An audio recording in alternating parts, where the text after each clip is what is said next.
MRNA বা Messenger RNA, এটা শুধুমাত্র এক্সনগুলো নিয়ে। আর এখানে হচ্ছে একটা অংশ থাকবে ক্যাপ আর একটা হচ্ছে টেইল। ক্যাপ আর hello everyone, welcome to my another video. Hope you are all well. আমাদের আজকের টপিক ডিএনএ ট্রান্সক্রিপশন। আর এই ট্রান্সক্রিপশন টপিকটা এসএসসি বায়োলজি ফার্স্ট পেপারের অর্থাৎ ভোটানির ফার্স্ট চ্যাপ্টার কোষের গঠনের খুবই গুরুত্বপূর্ণ একটা টপিক। আর এই টপিকটা হচ্ছে এইচএসসি এক্সাম আর মেডিকেল বলেন সব জায়গায় প্রশ্ন এসে থাকে। তো এই ভিডিওতে আমি খুবই সহজভাবে এই টপিকটা বোঝানোর চেষ্টা করব। আশা করছি সবাই আমার সাথে থাকবেন এবং বোঝার চেষ্টা করবেন। তো শুরুতে যদি বলি, ডিএনএ ট্রান্সক্রিপশন হচ্ছে মূলত ডিএনএ থেকে এমআরএনএ বা সহজভাবে বলতে গেলে আরএনএ তৈরির প্রক্রিয়া। এমআরএনএ হচ্ছে মেসেঞ্জার আরএনএ, যদিও এটা ধাপের মাধ্যমে জানতে পারবো আমরা। আমরা সাধারণভাবে যদি বলতে যাই, ডিএনএ থেকে আরএনএ তৈরির প্রক্রিয়াটা হচ্ছে ট্রান্সক্রিপশন। আর এই ট্রান্সক্রিপশনের জন্য বিভিন্ন ট্রান্সক্রিপশন ফ্যাক্টর, তারপর হচ্ছে আরএনএ পলিমারেজ এনজাইম আর প্রমোটার সহ বিভিন্ন যে প্রয়োজনীয় বিষয়গুলো লাগে সব কিছু জানার চেষ্টা করবো আমরা এই ভিডিওতে। তো ডিএনএ থেকে এমআরএনএ তৈরির ক্ষেত্রে প্রথমত আসছে ডিএনএ এর যে একটা স্ট্র্যান্ড 5-3 প্রান্ত, আর এটা হচ্ছে 3-5 প্রান্ত। তো 5-3 প্রান্তের হচ্ছে কোডিং স্ট্র্যান্ড, আর তার পাশে যেটা হচ্ছে এটা হচ্ছে 3-5-এর, সেটা হচ্ছে টেমপ্লেট বা নন কোডিং স্ট্র্যান্ড। মূলত এই যে template or non coding strand যেটা আছে, এই সূত্রে হচ্ছে ট্রান্সক্রিপশনটা হবে। সেক্ষেত্রে হচ্ছে প্রথম হচ্ছে এটার অনুরূপ একটা এমআরএনএ যে প্রান্তটা 5-3, এটা হচ্ছে কোডিং স্ট্র্যান্ডের অনুরূপ। আর হচ্ছে এই যে যে নন কোডিং এর উপর নির্ভর করে হচ্ছে যে এমআরএনএ ট্রান্সক্রিপশনটা হবে। তো এই ক্ষেত্রে হচ্ছে প্রথম যে কোডিং স্ট্র্যান্ডের মধ্যে হচ্ছে অ্যাডেনিনের সাথে হচ্ছে আরএনএতে অ্যাডেনিনে থাকবে, তারপর হচ্ছে অ্যাডেনিনের সাথে আবার অ্যাডেনিন, সাইটোসিনের সাথে সাইটোসিন, আবার গুয়ানিনের সাথে গুয়ানিন। আর থায়ামিনের সাথে কিন্তু এখানে কোনো অ্যাডেনিন থাকে না, সেক্ষেত্রে হচ্ছে কি ইউরাসিল। আর থায়ামিনের সাথে কি হবে? ইউরাসিল হবে। সেক্ষেত্রে আবার এই যে অ্যাডেনিনের সাথে অ্যাডেনিন বা সাইটোসিনের সাথে সাইটোসিন। সেমভাবে হচ্ছে এখানে হচ্ছে কি ট্রান্সক্রিপশনের যে ক্ষেত্রে ডিএনএ এর যে নন কোডিং স্ট্র্যান্ড আছে, এখানে হচ্ছে কি 3-5-এর কে হবে। তো ট্রান্সক্রিপশনের শুরুতে হচ্ছে এখানে একটা 3-5 প্রান্ত হচ্ছে টেমপ্লেট বা নন কোডিং স্ট্র্যান্ড, আর 5-3 হচ্ছে 5-3 হচ্ছে কোডিং স্ট্র্যান্ড, আর মাঝখানে হচ্ছে এখানে হচ্ছে এমআরএনএ তৈরি হবে বা মেসেঞ্জার আরএনএ তৈরি হবে। প্রথমত আসছে প্রক্রিয়া শুরুতে এখানে হচ্ছে একটা প্রমোটার যুক্ত হবে। প্রমোটার যুক্ত হওয়ার পর এখানে কিছু হচ্ছে আ প্রমোটার যা যুক্ত হবে কোথায়? প্রমোটার যুক্ত হবে ক্যাপসাইটে। তো ক্যাপসাইট হচ্ছে প্রমোটার যুক্ত হবে। তারপর হচ্ছে এখানে কিছু ট্রান্সক্রিপশন ফ্যাক্টর যুক্ত হবে। ট্রান্সক্রিপশন ফ্যাক্টরটা হচ্ছে আ এই যে ট্রান্সক্রিপশনের জন্য সহযোগী কিছু প্রোটিন আর এনজাইম যুক্ত হবে। এটা হচ্ছে ট্রান্সক্রিপশন ফ্যাক্টর। তারপরে যখন এসব কিছু যুক্ত হয়ে যাবে, উপর থেকে হচ্ছে আরএনএ পলিমারেজটা আসবে। তো আরএনএ পলিমারেজ আসবে, আর হচ্ছে স্টার্ট কোডনের মাধ্যমে হচ্ছে ট্রান্সক্রিপশনটা শুরু হবে। স্টার্ট কোডন হচ্ছে এটিজি, আর এটিজি এর সাথে এখানে হচ্ছে এডেনের সাথে হচ্ছে ইউরাসিল, তারপর হচ্ছে থাইমিনের সাথে হচ্ছে এডেনিন, তারপর হচ্ছে গুয়ানিনের সাথে সাইটোসিন। এভাবে হচ্ছে চলতে থাকবে। একদম চলতে থাকা অবস্থায় একদম শেষ প্রান্তে যে একটা স্টপ কোডন থাকবে। স্টপ কোডনের মাধ্যমে হচ্ছে স্টপ কোডন হচ্ছে ইউএএ, ইউএজি বা ইউজিএ স্টপ কোডনগুলো থাকবে এখানে। সেক্ষেত্রে হচ্ছে ট্রান্সক্রিপশনের যে সূচনা থেকে একদম শেষ পর্যন্ত এখানে স্টপের মাধ্যমে শেষ হবে।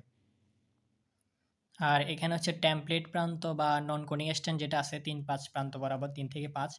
আর এই টেমপ্লেট প্রান্তটাকে বা টেমপ্লেট স্ট্যান্ডটাকে ধরে মূলত হচ্ছে এমআরএনএর যে ট্রান্সক্রাইবটা হবে।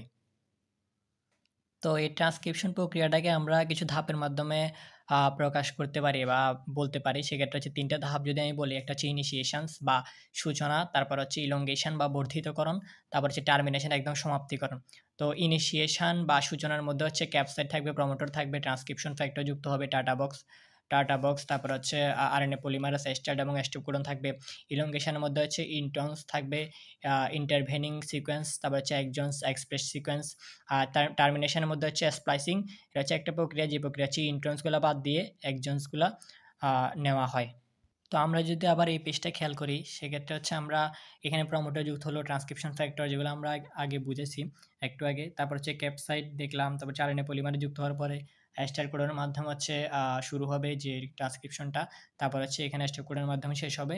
আর এই প্রক্রিয়ায় যে আরএনএটা তৈরি হবে সেটা হচ্ছে কি এমআরএনএ। তো এরপর আমরা যে এমআরএনএটা পাবো, এমআরএনএটা হচ্ছে প্রি এমআরএনএ। যেহেতু এখানে হচ্ছে কিছু এক্সনস থাকবে আর কিছু হচ্ছে ইন্ট্রনস থাকবে।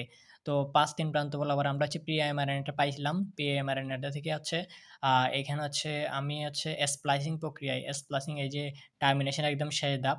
সেখানে হচ্ছে স্প্লাইসিং প্রক্রিয়ায় হচ্ছে আমরা আ এক্সনস গুলা গ্রহণ করার আর হচ্ছে ইন্ট্রনস গুলা বাদ দিয়ে একটা যে 5-3 প্রান্ত বরাবর একটা আরএনএ পাবো সেটা হচ্ছে এমআরএনএ বা মেসেঞ্জার আরএনএ। এটা শুধুমাত্র এক্সন গুলা নিয়ে। আর এখানে হচ্ছে একটা অংশ থাকবে ক্যাপ আর একটা হচ্ছে টেইল। ক্যাপ আর টেইলের মাধ্যমে হচ্ছে এগুলো হচ্ছে যে আমি যদি একটা নিউক্লিয়াস চিন্তা করি, নিউক্লিয়াসের মূলত হচ্ছে নিউক্লিয়াসের মধ্যেই যে ডিএনএ থেকে মূলত আরএনএ টা তৈরি হবে। তো এমআরএনএ বা মেসেঞ্জার আরএনএ টা হচ্ছে কি হবে? এখান থেকে বের হয়ে যাবে। কিসের মাধ্যমে? ক্যাপ আর হচ্ছে টেইল এভাবে বের হয়ে যাবে। বের হওয়ার পর এরা হচ্ছে সাইটোপ্লাজমে চলে যাবে। সাইটোপ্লাজমে যাওয়ার মাধ্যমে হচ্ছে এখানে হচ্ছে রাইবোজোম থাকবে। সেক্ষেত্রে হচ্ছে লেশন প্রক্রিয়ার মাধ্যমে হচ্ছে প্রোটিন তৈরি হবে। তো আমি পরের ভিডিওতে হচ্ছে ট্রান্সলেশন প্রক্রিয়াটা আপনাদেরকে বোঝানোর চেষ্টা করব। একদম শেষে যে আরএনএ থেকে যে প্রোটিন তৈরির প্রক্রিয়াটা। তো আমি যদি আরেকবার বিষয়টা একটু রিভাইজ দেওয়া বা রিভিশন দেওয়ার চেষ্টা করি, সেক্ষেত্রে হচ্ছে আমরা বলব প্রথমত হচ্ছে এখানে একটা ডিএনএর মধ্যে টেমপ্লেট স্ট্র্যান্ড থাকবে ৩-৫ প্রান্ত বরাবর, আরেকটা হচ্ছে কোডিং প্রান্ত থাকবে ৫-৩ বরাবর। আর মাঝখানে হচ্ছে যে ডিএনএর যে কোডিং বা টেমপ্লেট স্ট্র্যান্ডকে ধরে হচ্ছে যে এমআরএনএটা তৈরি হবে। এমআরএনএর সেক্ষেত্রে হচ্ছে প্রথম কোডিং স্ট্র্যান্ডের যে ক্রিয়াগুলো বরাবর স্টার্ট কোডন থাকবে, স্টার্ট কোডন বরাবর শুরু হবে। তো এর আগে হচ্ছে প্রথম প্রমোটার যুক্ত হবে। প্রমোটারের সাথে কিছু ট্রান্সক্রিপশন ফ্যাক্টর যুক্ত হবে, যেটা হচ্ছে ক্যাপসারে যুক্ত হবে। তারপর হচ্ছে আরএনএ পলিমারে যুক্ত হবে। তারপর হচ্ছে স্টার্ট কোডনের মাধ্যমে হচ্ছে ট্রান্সক্রিপশন প্রক্রিয়াটা শুরু হবে। একইভাবে চলতে থাকবে এখানে। স্টপ কোডনের মাধ্যমে হচ্ছে ট্রান্সক্রিপশন প্রক্রিয়াটা হচ্ছে এখানে শেষ হবে। ট্রান্সক্রিপশন প্রক্রিয়ার মাধ্যমে যে আমরা যে এমআরএনএটা পাইলাম সেখানে হচ্ছে ইন্ট্রনস থাকবে, এক্সনস থাকবে। তারপর হচ্ছে এখানে হচ্ছে আমরা স্প্লাইসিং প্রক্রিয়ার মাধ্যমে হচ্ছে এক্সনসগুলো নিয়ে ইন্ট্রনসগুলো বাদ দিলাম। তারপর হচ্ছে এমআরএনএটা পাইলাম। এমআরএনএটা হচ্ছে কি হবে? নিউক্লিয়াস থেকে হচ্ছে আ এটা হচ্ছে বের হয়ে যাবে। তারপর হচ্ছে এটা কোথায় যাবে? সাইটোপ্লাজমে যাবে। সাইটোপ্লাজমে যাওয়ার পর আর এখানে হচ্ছে রাইবোজোমের মাধ্যমে হচ্ছে কি হবে? প্রোটিন তৈরি হবে। তো আরএনএ থেকে প্রোটিন তৈরির প্রক্রিয়াটা ওইটা হচ্ছে কি? ট্রান্সলেশন প্রক্রিয়া। তো এই ছিল আমার আজকের ভিডিও। আশা করছি সবাই বুঝছেন। পরবর্তী ভিডিওতে আবার দেখা হবে। ততক্ষণ পর্যন্ত ভালো থাকেন। ধন্যবাদ সবাইকে।